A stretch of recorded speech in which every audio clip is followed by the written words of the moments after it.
Hey guys, welcome back to the universal science. और अल्दी novel नाम का एक लड़का बीच समुद्र में 6 महीने गुजारने का एक कॉन्ट्रैक्ट साइन किया और अपने इस कॉन्ट्रैक्ट को पूरा करने के लिए बीच समुद्र में चला गया। पर एक रात आई तूफान ने उसके बोट को इतना दूर कर दिया जहां से उसे वापस लौटने के लिए बेहद मुश्किलों भरा सामना करना पड़ा।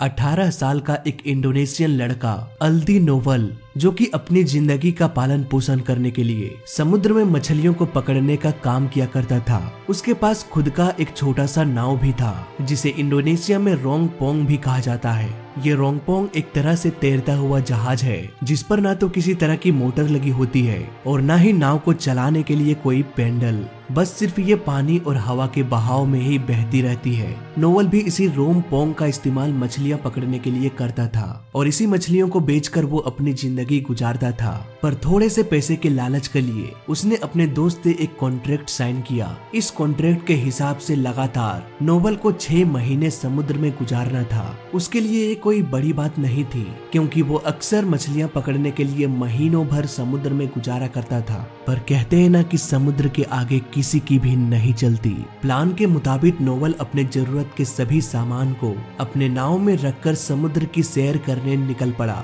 धीरे धीरे वो अपने तट से करीब 120 किलोमीटर दूर चला गया और जाल से मछली पकड़ने की कोशिश करने लगा। शाम होते होते उसने ढेर सारी मछलियां पकड़ लिया और इन मछलियों को ताजा रखने के लिए एक छोटे से फ्रीजर में डाल दिया। शाम होते ही उसने भोजन किया और लैंप जलाकर आराम करने लगा। अगले ही दिन जब उसकी नींद खुली तो देखा कि समुद्र की लहरें तेजी से चल रही थी और हवा भी तट से विपरीत दिशा में बह रही थी। उसे समझने में जरा भी देर नहीं लगी कि अब से कुछ ही घंटों में तूफान आने की आशंका हो सकती है। तुरंत ही उन्होंने अपने परिवार वालों से संपर्क किया और तूफान आने के बारे में बताने लगा। तभी अचानक उसका संपर्क टूट गया। वो फिर से संपर्क करने की कोशिश करने लगा पर तूफान के कारण दोबारा से संपर्क नहीं हो पाया। उधर उनके परिवार वाले तूफान की बात सुनकर बुरी तरह से घबरा गए क्योंकि उसने अपना एग्जैक्ट लोकेशन नहीं बताया था। हम इंसान टेक्निकली काफी एडवांस तो हो चुके थे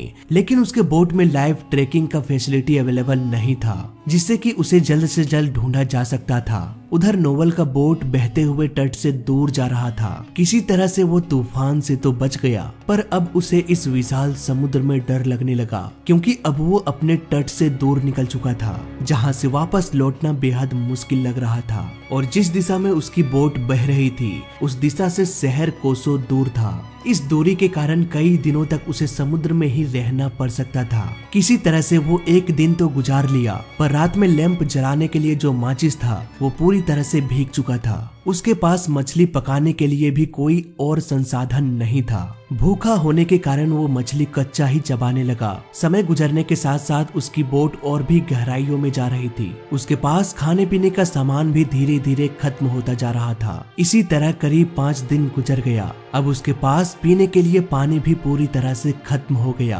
पर एक अच्छी बात ये थी कि वो माचिस जो गीला हो चुका था वो धूप के कारण सूख गया। अब वो मछलियों को पकाकर भी खा सकता था, लेकिन कब तक? करीब 10 दिनों के बाद मछलियों को पकाने वाला संसाधन भी खत्म हो गया। अब उसके पास कोई चारा नहीं था, इसीलिए बोट में लगी लकड़ियों को ही तोड़कर मछलियां पकाने लगा और अपनी प्यास बुझाने के लिए समुद्र के ही पानी को अपने कुर्ते से फिल्टर करके ही पीने लगा। इसी तरह करीब 15 दिन गुजर गया। दिन के हिसाब से वो और भी कमजोर होता जा रहा था। करीब 20 दिन गुजर जाने के बाद रात को अचानक से बारिश होने लगी। अब वो बारिश के पानी को जमा करके पीने लगा।